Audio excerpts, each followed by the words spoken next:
प्रतिदिन बिहार में लगभग 100 मर्डर होते हैं, 50 बलात्कार हो रहा है। ये बलात्कारियों को संरक्षण देने का काम कर रहे हैं और चाहेंगे कि अपराधियों को कड़ी से कड़ी सजा मिल जाए। दुखद बात यह है कि लगातार बिहार में जिस प्रकार से law and order Nitish Kumar ji के हाथ से बेकाबू होता जा रहा है, वजह कई एक है।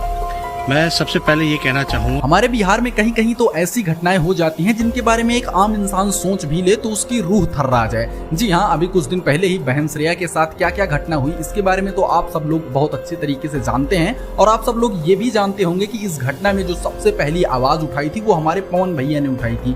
जी हाँ, क्योंकि बहन श्रेया काराकाट की रहने वाली थी और उनके लिए सबसे ज्यादा आवाज उठाना जरूरी था पवन भैया को, क्योंकि पवन भैया वहां से चुनाव लड़े थे और वहां पर उन्होंने वचन दिया था कि वो हमेशा काराकाट की जनता का बेटा बनकर रहेंगे और एक बेटे का फर्ज पवन भैया ने चुनाव हारने के बाद भी बखूबी निभाया और अभी भी वो इस फर्ज को निभाते जा रहे हैं और उन्होंने 4 दिन का समय दिया है। अगर 4 दिन के अंदर इंसाफ नहीं मिलेगा तो पवन भैया इस मुद्दे को बहुत ऊपर तक लेकर जाने वाले हैं। वैसे आपको क्या लगता है दोस्तों, क्या पवन भैया इंसाफ दिला पाएंगे या नहीं? इनको कमेंट जरूर कीजिएगा।